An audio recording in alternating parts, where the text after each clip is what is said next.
I shed some tears last night when a friend of mine was announced that he passed away. And we will obviously talk more about that as the show goes on. And what the Indianapolis Colts owner, Jim Irsay, has done for me, for this program, for the show, for the city, for everything is going to be tough to kind of break down and chit-chat about.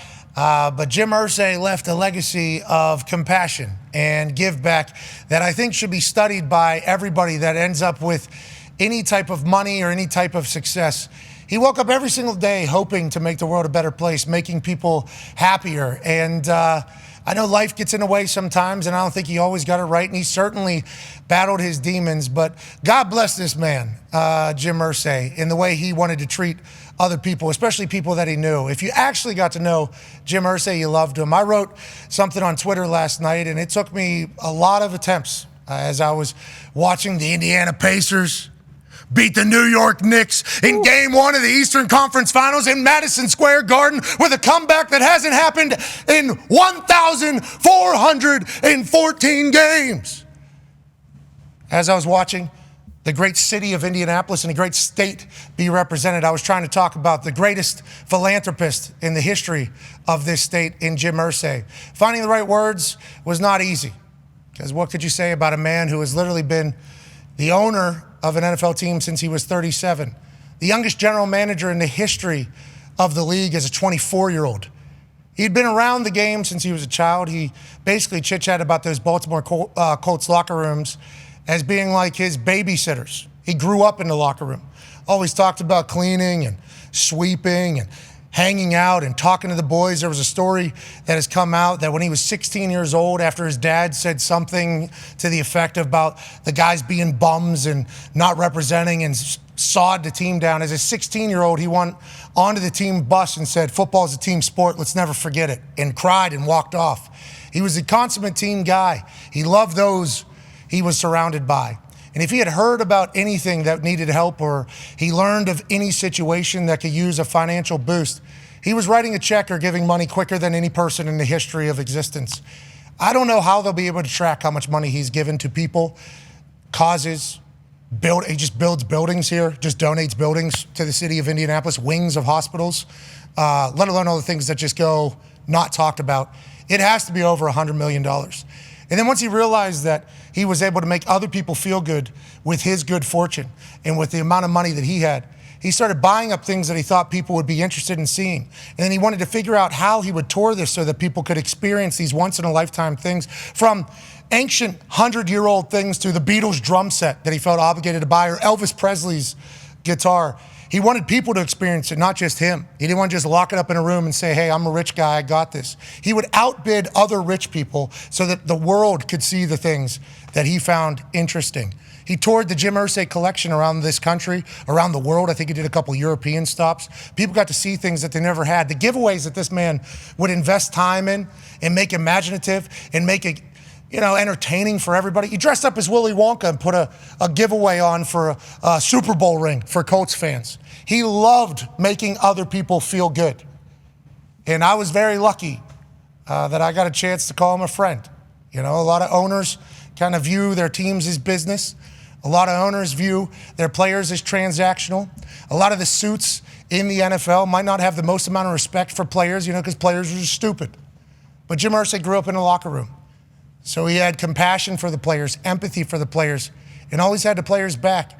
That's why every player that goes into the Hall of Fame that played for the Indianapolis Colts asks him to be the one that presents them into the Hall of Fame. We knew he had our back. We had his. He had his problems. A lot of people talk shit, but if you got to know him, he was one of the most brilliant, unique, and interesting humans to ever exist. I'll miss Jim Irsay, and you done good, buddy. You done good, man. He was awesome. He would come on this show anytime I asked him, no matter where he was. He came on my show in 2012, I think. I was doing a show at a local bar, and it was with Indy Star, the local newspaper, and it was on Twitter. And it was just an idea that I had, and Indy Star kind of pieced it together. And we'd have like 200 people come to this bar. It was chaos always, because there's people at the bar that aren't there for the show. Never do a show at a bar. Yeah. Okay, never do a show at a bar. Unless you're getting the whole bar. do not do a show at a bar, especially if there's like an audio component to it, because there's going to be drunks at that bar who have no idea that your show is happening. So it was chaos every single week, chaos. We would have like half the bar, there'd be 100 people, 200 people there watching. It'd be an Indianapolis Colts recap show that I was doing, and it was solely for Twitter. It was solely for social media. And one of my first guests was Jim Irsay. And the reason was because he followed me on Twitter throughout the lockouts. So during the lockout time in the NFL, front office executives were barred from speaking to players, and players were barred from speaking with front office and executives. I actually worked out with the Columbus Crew during that time, and I thought I was going to make my soccer dream come true. I was way too out of shape. I mean, the coach told me I needed like probably 7-8 months to get back in shape, and I'll tell you what, I did not have that time. But the front office people weren't able to talk to the players, but there was ways to get around it. So like Bill Polian saw the news thing, and it was like me playing soccer, and he got a message to somebody, got a message to somebody, that got a message to somebody, that got a message to me, and was like, hey, this lockout's not gonna be forever. You hurt yourself playing for the Columbus Crew. You would feel like a dipshit. I was like, why are you saying, I don't talk to you that often? He goes, that's not from me. That is from, somebody high up. So there was like a real divide. Like, we aren't on the same team right now. And Jim Irsay followed me on Twitter during that time. I remember it happening because I was pretty dialed into my Twitter during that time. I would answer everybody. I would reply to everybody. I thought it was the greatest platform because you could connect with anybody, and you could kind of share yourself, and you could get creative with your words, and you can get creative with your thoughts, and you could reach people. And that's why I think X is so important. And I know there's a lot of shit on there, but there is stuff that happens on X that's magical as well. And Jim Irsay saw the same thing. He loved that platform. And he followed me throughout the lockouts. And then when the lockouts were over, we had training camp. And he arrived at training camp. We're up in Anson, Indiana. I was 280 pounds, maybe. I was so fat. Have fun. I had a lot of fun during that lockout. I had a lot of fun. I knew I had to tighten up, but I was not in my best shape. And, I'm at training camp doing my thing. And Jim Irsay gets there, and he's on his golf cart, and he does a beeline right over to me. And he and I did not have a relationship like that. After I got arrested, for public intoxication, definitely, allegedly swam in a canal. I was definitely publicly intoxicated. Mm-hmm. And that was a big moment, pivotal moment in my life. In the conversation I had with Jim Irsay after that, in the conversations I would have with him, he would come check on me, Like, hey, how you doing? You good? But it was always like surface level conversations. Good. And then he would get out of there. Or have a conversation with Adam Vinatieri, who he loved. He absolutely loved Adam Vinatieri as well. So I was just kind of like a part of the conversation. You good? Yeah, I'm good. Any story? Good. And then he would talk to Vinatieri, obviously loved Vinatieri. And I was just cool. I was lucky to be, there's pictures of me, Vinny, and Jim talking practice, everything like that. And in 2011, after the lockout, Jim came to talk to me, and it was our first real extended conversation. And once you start listening to him, start brainstorming ideas, and you get to the bottom of what he really wanted to do. All he wanted to do on Twitter was give away shit. That is literally all he wanted to do, was just give things away to people. And as he was at training camp, you'd watch him just give hundreds to every person in sight. I don't know if there was a guilt that he felt that he had everything, or an obligation to give back to people. And I think that's why anytime there is a narrative about Jim outside of Indianapolis or outside of Indiana, you very rarely heard anybody here because of how much he's affected and helped literally any human he could have. He was one of the kindest people I've ever met. And when I retired, I went and talked to him before anybody else because we had a friendship. Obviously, he's the owner of the team. I'm punter of the team. It's not like we're best friends. He's living a much different life than I'm living. But anytime we talk to each other, there's real conversation, real moments. And I think he genuinely liked me as a player. I don't know how many people, but I felt obligated to go talk to him and let him know that I was going to retire and that I was done with this thing. And he took 2 hours basically just giving me game. Like, hey, are you going to be able to fire somebody? And I go, excuse me? He had this vape. I actually told him in that conversation, hey, you ever see those people that blow O's and shit? Like they do he goes, what? And I text him a link, and he's like, I think I could do that if I had enough time. Loved his vape. He said, do you think you could fire somebody? Because what you're signing up to do is to run your own business. And he said, I don't know what Barstool is, but I will certainly try to learn as much as I possibly can. But from what it sounds like is you're going to be running your own business. You're going to be managing your own people. Are you going to be able to fire somebody? He was like, let me tell you about the first time I had to fire somebody. Let me tell you about being a 37-year-old owner.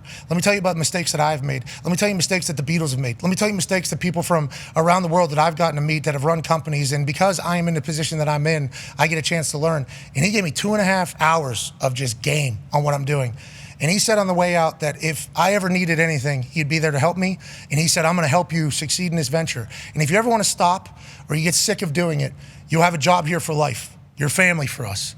And that was like a very comforting thing, obviously, to know like, okay, fallback plan, I can work for the Indianapolis Colts, I think. Like that was kind of a good mindset. And I just assumed he was saying all those things because I was in his presence. And then him following up with that through this business development that we have had and his care for our business in our show, he would be showing other people our show as if we were like his kids and like proud of what we did. And he would send me articles that he's come across that he thought I should read, whether it would be a leadership thing, a business thing, the future of media thing, things that are being said about that. I would just get a text message, maybe 3 in the morning, some planes, multiple houses, has the ability to live and do whatever the hell he wants. But he was always checking in. And he would hear something was going on with me. He would send me a motivational message. He would always come on our show. Literally, he would ask to come on our show. And I just feel an obligation to let the world know that you might think things about Jim Irsay if you don't actually know him, but